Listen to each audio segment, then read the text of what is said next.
It has been a cruise. Welcome to This Week in Real Estate with Jonathan Harmon and Bryan Nale, your local experts on all things real estate in Middle Tennessee. Listen in as they discuss the current state of the market, the latest trends, and have a little fun while doing it.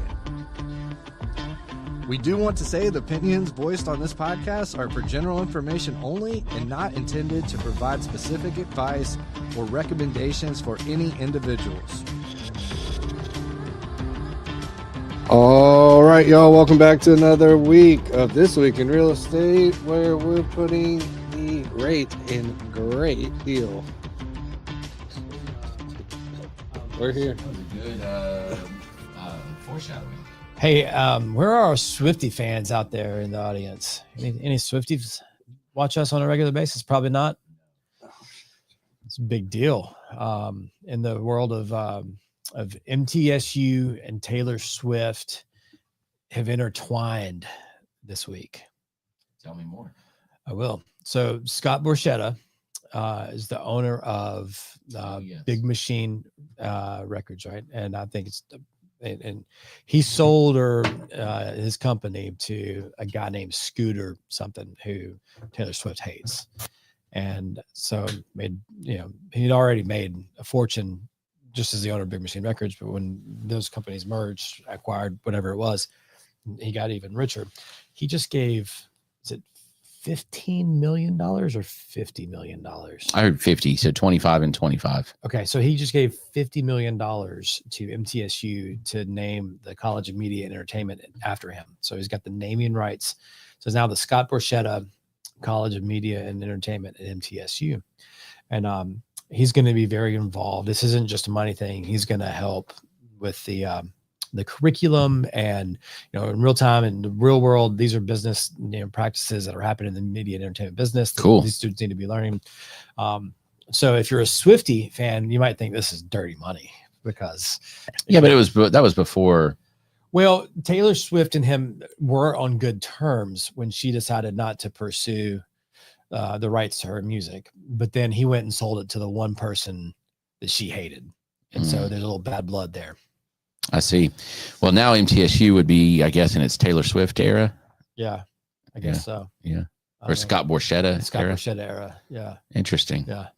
Okay. Yeah. $50 million is a lot of money. That's a lot of money. I mean, it's already one of the top, mass comm, call it what you will. They changed it from the School of Mass Communications to Media and Entertainment a few years ago. It's already one of the most respected in the country. And now you throw $50 million towards updates and I've heard to the building and the facilities. I was supposed to say, I've heard they're doing some massive updates and just renovations to the building. Yeah. I mean, my thing is with a name like that, I got to have some of that bread with the little tomatoes on it in that Borchetta. Yeah. Yeah. Some mozzarella cheese. Bruschetta. Yeah. Some mozzarella cheese and balsamic vinegar. Yeah. Oh, it's just delicious. Yeah. I'm starving. I haven't eaten today. I don't like tomatoes, but I'll eat some of that. Yeah. Yeah. Well, thank you, Mr. Bread guy. Mr. Bread guy. No. The Lewis Bakeries didn't make a donation. Yeah. No, for real. No, I'm sorry to make fun of your name. I'm sure you've heard it before, but no, that's awesome. And you've heard people refer to it as Little Middle before, like that's been a thing back in the past. But I'll tell you, man, my alma mater is making some big moves here in the last maybe 5 or 10 years. Yeah. I went to Business Before Hours this morning, and it was up in the SAPC and Steve and Denise Smith Student Athlete Performance Center, and that facility is gorgeous. Yeah. And I took a guy with me that hadn't been back on campus since he graduated about 10 years ago. Yeah, and he was in the construction management side in that school or whatever, and so we were talking about the concrete building and some of these other buildings and stuff. And he was just like, he was amazed at how different campus looks even from 10 years ago. Oh, man. So it's really amazing. Dr. McPhee came and spoke to the diplomats. Actually, we came and we met in the football meeting room.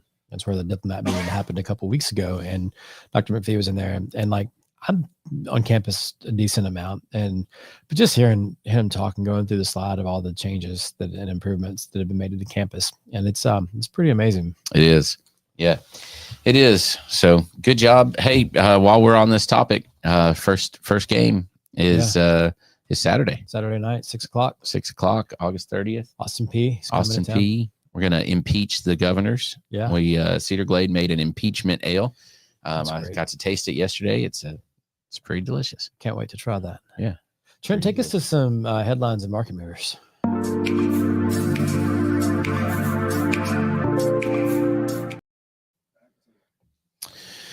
So it's been a cruel summer for the for home sellers, as Jonathan can probably tell you. Yeah. It's been, and I don't think they're out of the woods yet.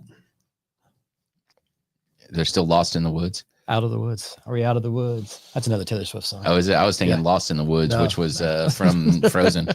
No, we're going Lost in the Woods. God. Yeah. Flashbacks. So no, cruel summer for home sellers. Redfin has reported that 15% of transactions fell through in the month of July. So for every 100 contracts across the country that were written in July, 15 did not make it to the closing table. Died on the vine. That's the highest rate they've ever seen since they started tracking this metric in 2017. So let me say, first of all, I'm surprised that they just started tracking it that recently. Yeah. Redfin, it's not that old of a company, right? That's true, but I'm sure somebody else has tracked it. It's harder to track when you don't have, kind of consolidated MLSs and things like that. Sure. But we've been talking about this in here. We've both seen it personally. I've had some clients cancel contracts. I've had some contracts canceled on my sellers. You said you've seen it as well, and I think it just goes back to and one of the things you said before we started the show was that the number one reason that was cited was cold feet. Yeah, and what's interesting about that is you go back to 2019, 20, 21, and that just didn't happen. You were thankful to have a house under contract. Yeah. Yeah. Okay. How much of can we pay some of your closing costs? How much overlist do we need to do? Like, can we waive the appraisal? Like the flip that we've gone and the buyer mindset. And when it says cold feet, I'm like, okay, well, cold feet can mean a lot of things. It can be, you know what? I'm worried about my job. I had somebody, I was under contract this spring, I think 4 or 5 times before she finally closed on something in June. Yeah. And one of the reasons she backed out of one of the houses was because she was worried that she was going to lose her job because her company had gone through a merger.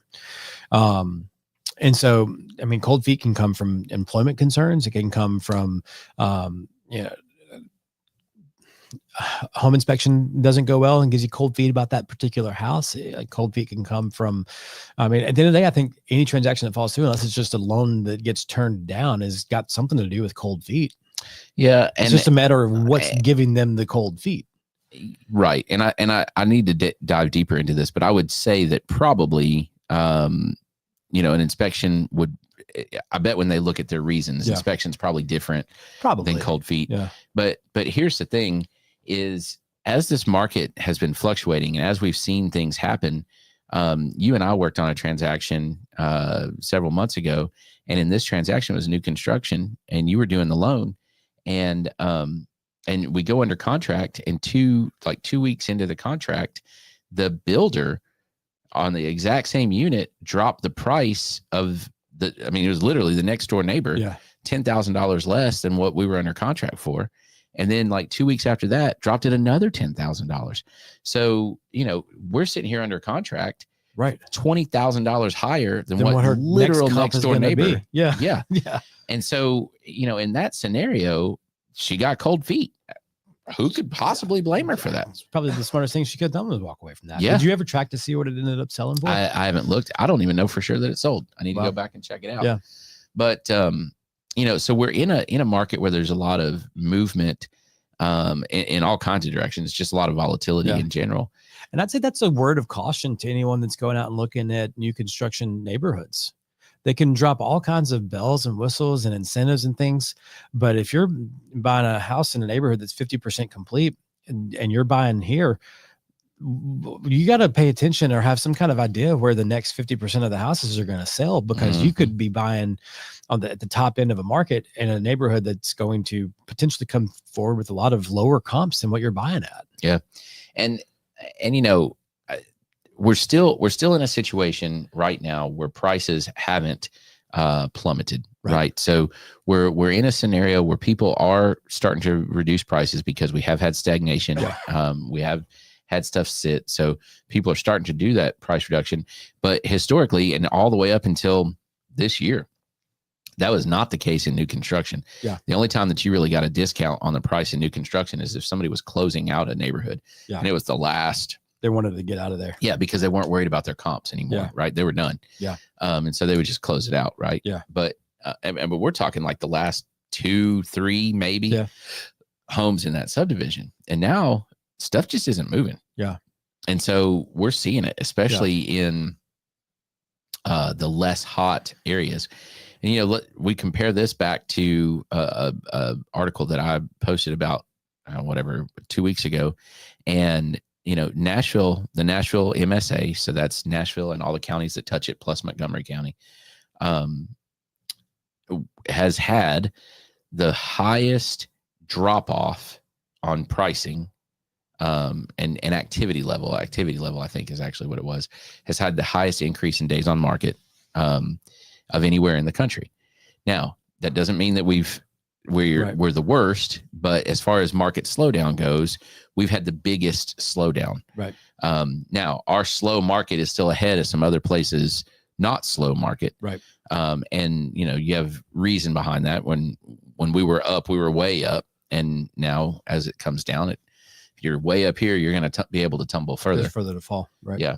But we're seeing it. And it has to start showing in price. Yeah. And we're seeing a little bit of that, but I think we're going to see it quite a bit.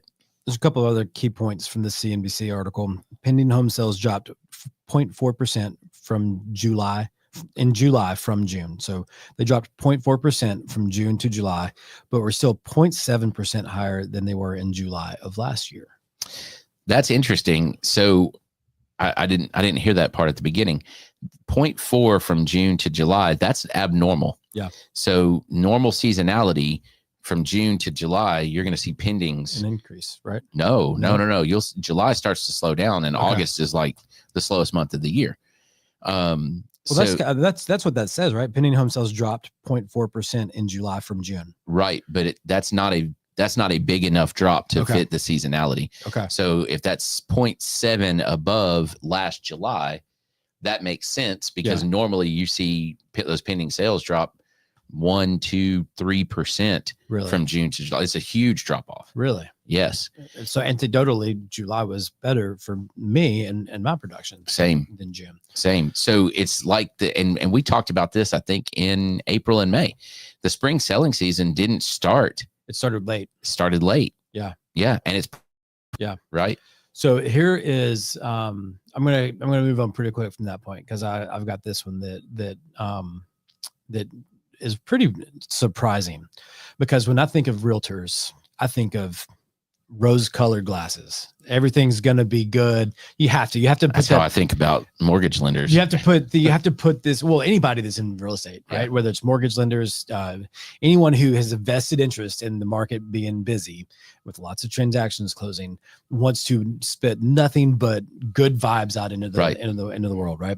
Just 16% of realtors expect buyer traffic to improve over the next 3 months. Yeah, I don't think it will. I don't either. Well, here's the thing, seasonality of it. Right. Well, improve over what? Right. Do I think that September will be busier than July? Yes. Do I think that September will be busier than May or June? No. Do you think that September will be busier than September of last year? No. So to me, I'm not gonna focus so much on the second half of that. It's just that there's only 16% of realtors who think that buyer traffic will improve. I would think that would be way higher percentage. Yeah, I mean, you're talking, and maybe this is like, all right, anonymous survey. You're not putting it on Facebook. It's just, what do you think is going to happen? Tell me the truth. How do you really feel? And this is where the market is. Yeah, maybe so. So what does this all mean to you if you're watching and you're not a real estate agent or mortgage lender, or if you are one of those and not the other one. So you also had another point in there where we were talking before we went on air about what do we think interest rates are going to do. And I'll tell you, I have heard more people in the last week even that are just absolutely convinced, 100% sure that interest rates are going to drop over the next month to 2 months. Yeah. Like they're convinced. And I think that a lot of the folks that are convinced of that think that they're going to drop substantially. Right. And what are your thoughts on that? Well, I don't want to spoil our next segment. Oh, that's what we're going with that. Okay, I forgot we were reserving that. But we can tap into this and still get there. I don't think that you'll see a market improvement. Now, like we talked about this pre-show, the reason that mortgage rates have fallen, and we've set 2 10-month lows this month, and that's all on the expectation that the Federal Reserve will probably cut rates in September. So the masses, not the masses, but just anybody who's reading headlines sees a report that the Fed's probably going to cut rates, or that 90% of the market believes that the Fed will cut rates in September. And they think, oh, in September, rates are going to get better for your HELOCs and for your credit cards and car loans and short-term stuff. It will. That's the Federal Reserve will do that, and those rates will get better. But longer term things like bonds, mortgage-backed securities, those are traded based on the rumors and the betting. You know, it's like at a casino. You've got people who are betting on what do they think the Fed's going to do, and so you're already seeing just the impact in mortgage rates. By Jerome Powell coming out of Jackson Hole last week and indicating that a Fed funds cut is very likely to happen in September. Mortgage rates could move the opposite way. And I said this a few minutes ago. The Federal Reserve could cut rates 50% or 50 basis points. Okay. And then the market would be like, ooh, that was too much. We're worried about inflation, and mortgage rates could spike. They could come out and they could only cut at 25 basis points instead of 50 basis points. And the market could say, we wanted 50. Mortgage rates are going to go up. So like the mortgage rates could move up after the Federal meeting next month. So the time to make a move, I think, is right now. And mortgage rates have dropped with the expectation that the Fed's going to lower that rate. And what we've seen in the market, and this is important for people to know, is very, very minimal day-to-day change. There's been 2 big days where they really, really moved down. And that was on the jobs report, and then follow it up with the jobs report. Rates kind of like cinching, not going to say inching, I'm going to say cinching their way up a little bit. And then last Friday when Jerome Powell spoke, that was the next big cut. That was the next big drop in interest rates for mortgage. So that's so if to contextualize that, what does it mean to you if only 16% of realtors think that there will be improved buyer traffic in the next 3 months? I think that realtors are expecting seasonality, and we're coming out of the summer and into the fall when things historically would slow down a little bit. And they're thinking that interest rates improving won't be enough to stimulate that activity. So if you're thinking about buying a house, when they zig, you want to zag, you could be in a good position as a buyer if this happens, right? Well, if rates stay lower, but there's fewer competition amongst your other people who want to buy a house, then you can grab a great deal on a property. I think that's where we are right now is, we talk all the time about it's hard to time a market. It's hard to know when, right now is the time. Man, I'm telling you, I think we just keep getting a little bit better for our buyers. Yeah. We're starting to see other stuff enter the market as far as mortgage products. The first time buyer stuff is good. It's strong right now. There's lots of it. You have the ability, you closed a loan for me in 8 days. So with as little volume as what's happening with your underwriters, not just with you, but your underwriters, you're able to move quickly on stuff. And, we have the ability now to speak with sellers and kind of talk to their hearts a little bit in ways that we haven't had in the past. Yeah. So if I can go to a seller that is ready to sell something, like right now, we've been on the market for a long time. I've got this other house. I've been paying 2 mortgages, all of that scenario, we can go to them and say, hey man, look, if you'll take this hit on the price, or you'll give up this amount of closing costs, or you'll, whatever, right? Like fill in whatever it is that your buyer desperately needs, but we can close this loan in 14 days. You don't have to make another mortgage payment. That's fantastic. So, I guess what I'm saying is all the arrows are back in my quiver, right? We can do any type of loan. At this point, we can get all of those accepted. We can do home sale contingencies. Everything that when I started as an agent was available to me as a tool is back available to me as a tool. Quiver. Great analogy. And all of those sellers, the majority of sellers, they're waiting. Yeah. And if they're waiting, they're getting antsy. And especially if the last time they sold was in 2019 or so, they're losing their minds right now because it's 45 days on the market. And that's just not something pre-COVID that people saw. Nope. So the point of all of that is buyers are in a position right now to get a deal. What does it mean if you're a seller? I think if you're a seller, I think you have to be realistic. I think you have to be realistic about what you have right now. If you have a truly unique house and there really is something about it that somebody's going to just go gaga over, we can talk on price and such. Right. I think you also have to be realistic about the condition of your home. Right. I think that's huge. Did you change all the light bulbs in the house? Did you put fresh paint in? Do you still have stained carpet? Do you still, have you freshened up the landscaping? Have you, changed out the beat up old appliances, those types of things, right? Do you have a 20-year-old HVAC? It's going to be a problem. Yeah. So I think you have to be realistic about what you've got. And I'll tell you, we got to have a frank conversation about what's the most important aspect of this sale. Is it the price? Is it the speed that we sell it? What of those is the most important? I was having a conversation with somebody a couple of days ago. They were under contract to buy a house, and inspection didn't go great. And the seller did not want to allow anybody to come in and inspect the things like plumbing and HVAC that were concerns for the buyers.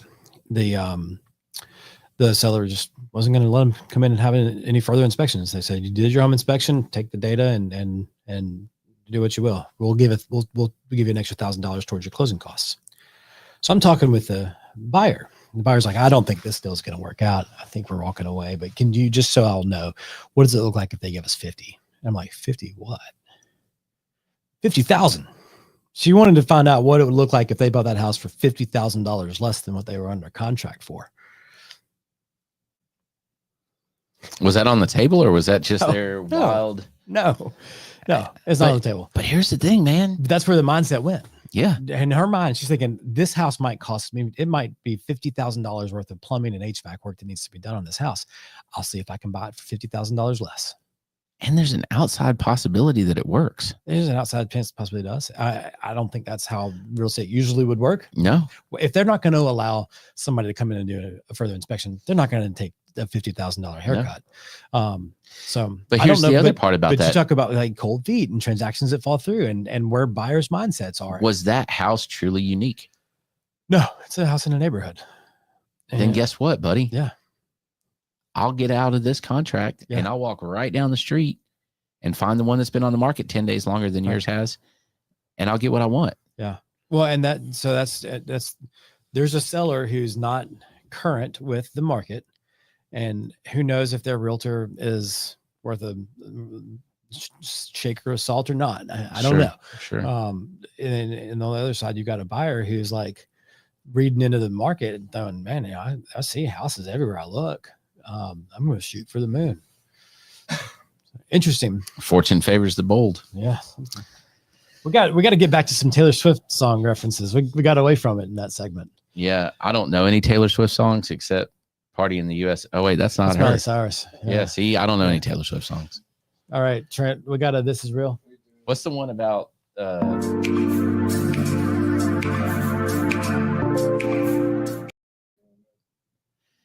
What's the someday I'll be living in a big old city? Yeah. That's mean. Yeah. Mean. Oh, that's the Hanging Gardens of Babylon. I thought that was interesting. In my wildest dreams, I didn't think I'd see something like this today. Just paint the view you want. Yeah. Is that a mural? I think it is. I think it's a wallpaper mural. Would have been better if they just left that as a blank space. It's an interesting style. You I got one. That's a good one. Yeah. Is that a song? Style. Yeah.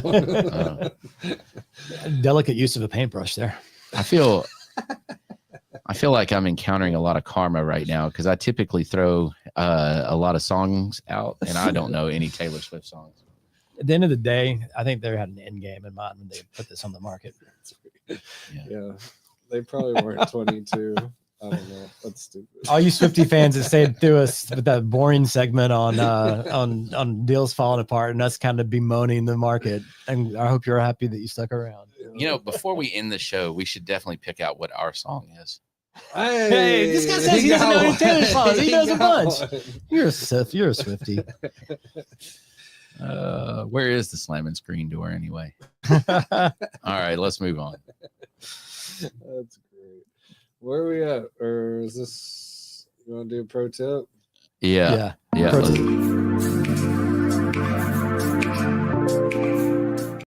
Outlet is GFCI protected. It's in the middle of the water.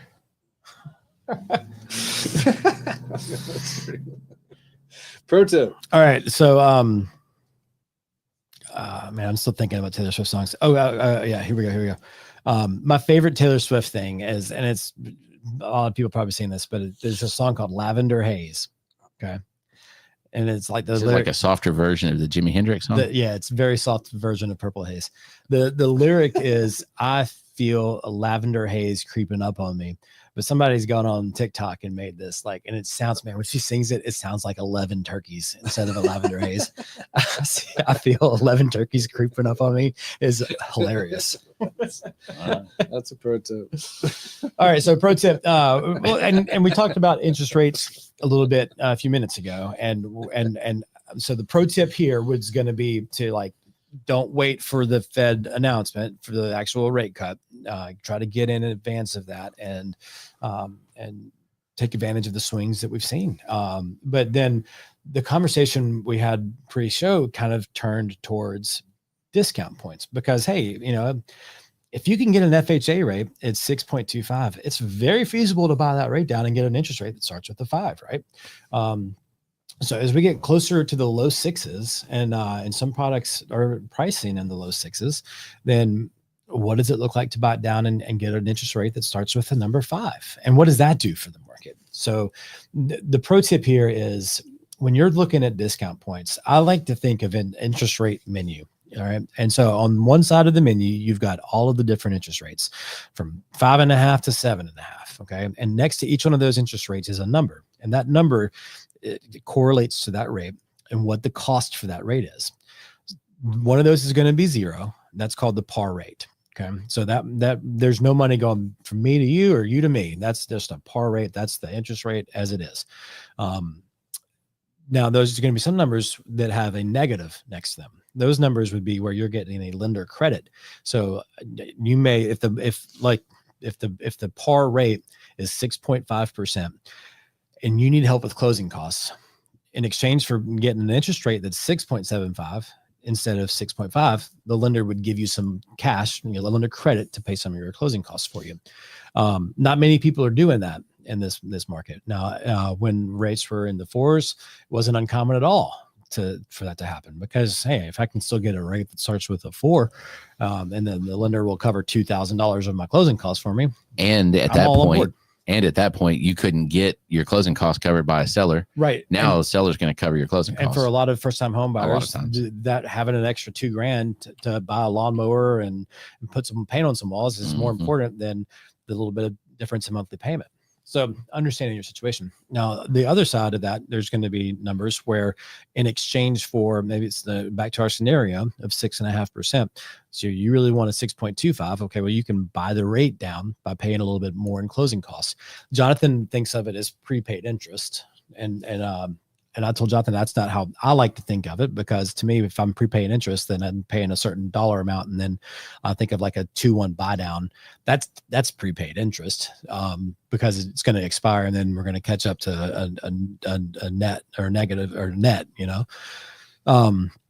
I like to think of it as, just like I described, the menu, where next to each rate, there's a dollar amount. That's what that rate costs.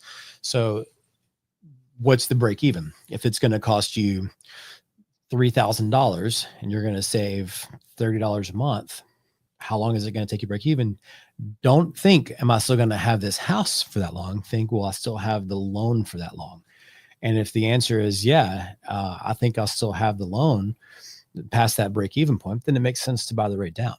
So in your scenario that you just threw out there, if it's $3,000 to do it and it saves you $30 a month on your mortgage payment, then you have to have that loan for how many months? Well, forgive me for not having my calculator and being absolutely terrible at math. 100 months.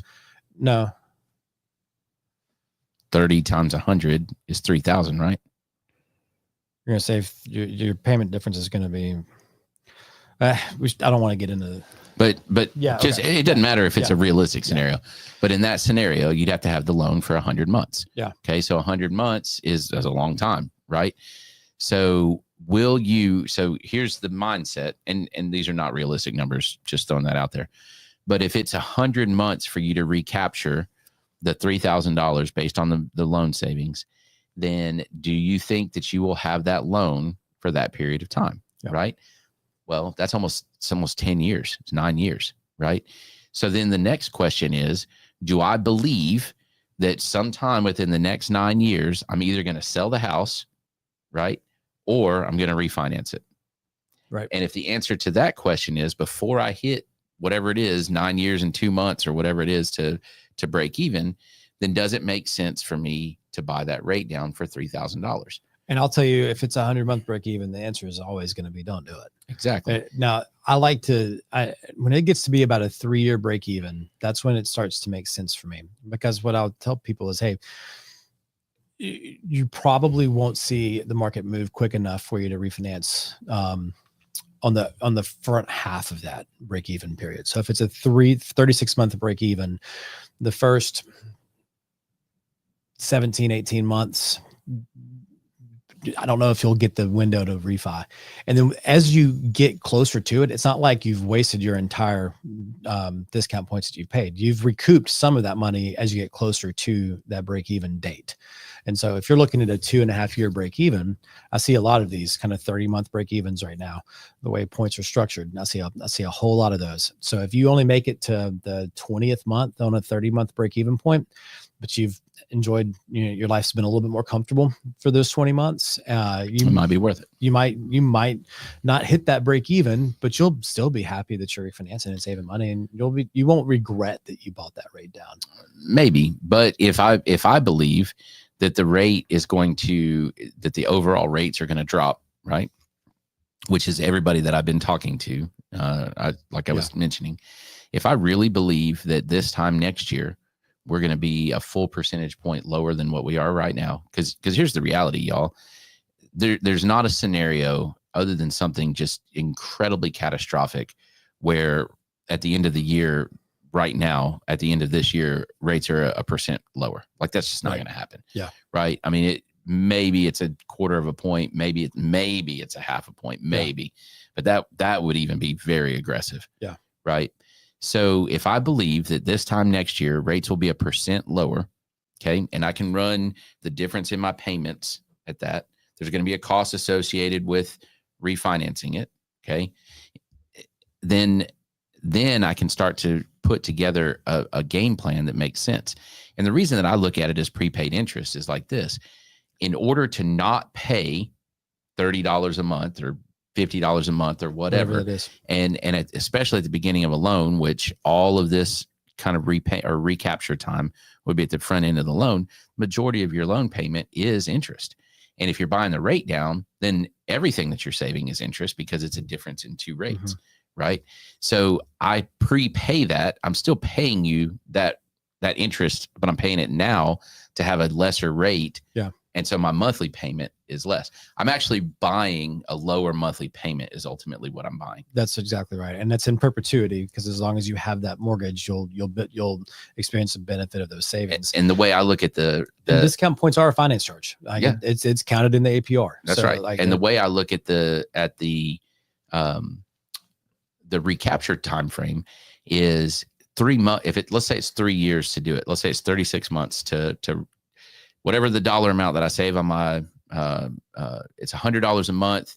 And the cost that I save on my payment, and the cost is $3,600. Okay, there we go. Perfect. So 36 months from now, right, I will make my money back. Yeah. Okay. If it's that much time, then on the 37th payment, this is your point, I still have the benefit of the lower monthly payment. But at that point, that $3,600 that I paid early, now it almost switches over to an investment of sorts. Yeah. Because now I'm making that money back. You're in the green every month past that. And I have to make money 1 month before I would consider doing a refi. That's my personal rule. I feel like, see, not to me, I look at it as more forward looking. And if I can save money on a refi and it's going to make sense, but I'm short of my break even point, that opportunity to refinance may not be there in 6 months when I get to the break even point, because the market could turn back the other direction. So you could lose that window to save money for the next 10 years if you don't jump in and do your refi. Right. So, that once you pay the points, and the longer that window is, once you pay the points, it's a sunk cost. That money's spent. So if the market's right to do the refi, then you might want to go ahead and do it. Maybe, but at the same, I have to have vision on making money on it. Yeah, and it's really hard to do in an environment where everybody wants the rates to continue to go down. Right. Like if we think that rates are going to go up, this is a much easier decision. I'll tell you, one of the one loan that sticks with me is a loan that I did in very early 2023. So it might have been 2022. Rates were seemingly still on their way up. And I thought this particular client was out of his mind for how much money he was throwing at discount points. And I thought, and he's just chasing old numbers, rates aren't in the 4s anymore. They're not in the 3s anymore, certainly. And he's just chasing, and looking back on it, he made a really good bet. And he bought that rate down significantly, and he probably won't need a refi. He did the forever mortgage. He went ahead and took whatever he thought he was going to pay for a refi and added that into his closing costs, bought down a little bit more because he had the flexibility to do that. And he's sitting on a great interest rate. Well, think about this. In 2022, I don't think a lot of folks thought that we would, stabilize in the sevens. Yeah. Yeah. And so with that happening, he looks like a genius sitting there on that. And if he did have a 5-year, 6-year, 7-year recapture on that, he's fine. Yeah. He's fine. He's going to be all right. He's going to be just fine. So all that being said, as long as he stays in the house, that amount of time. Well, and he will. They with his family situation, what they were doing, young kids, they were buying the house that they're planning on sending those kids to prom from. Yeah. So that was their situation. So all this to say, there's no magic bullet, and what's right for some people may not be right for others. If you think that rates are about to drop and fall off the table early next year, then why would you pay any money in discount points right now? Exactly. But if you're wrong and rates go up, I told most of my clients, hedge a little. And that way, in case rates don't come down and you don't get a chance to refi, you're not stuck at the higher rate. But if they do, then you'll be, you may not hit the break even point, but you'll be glad that you bought it down a little bit. Yeah. You won't regret it. I think that's solid advice. Just hedge a little. Well, and I think the biggest piece of advice, this is the longest pro tip ever, is, as always, sit down and talk with somebody that has your best interests at heart. Yeah. Number one. Nice. Do we do it? I think that's it, man. Shiny penny? No. Shiny penny. I have a shiny penny. All right. And I won't go into any kind of detail on this, but I wrote I do a weekly email on Monday that gets sent out to my email list. And, in that list, I kind of went through a whole bunch of stuff that has gone wrong for me over the last 4 weeks. It's been pretty rough. But one of the things that I left off, because I kind of balanced that with, yeah, all this stuff has happened, but there's been some great stuff too, right? And one of the things that I left off of that list is I have started down the path. There's an old friend of mine that we got a little sideways, and we have started down the path of some reconciliation. That's great news. So, what happens with that at the end of the day, I don't know yet. But we've at least started that process, that reconciling process. Love to hear that. It's great news. It's a very shiny penny. Yep. It was a good day when that happened. I love that. Well, good stuff. Appreciate y'all tuning in. We'll see y'all next week. Yep. Sound good? Sounds great.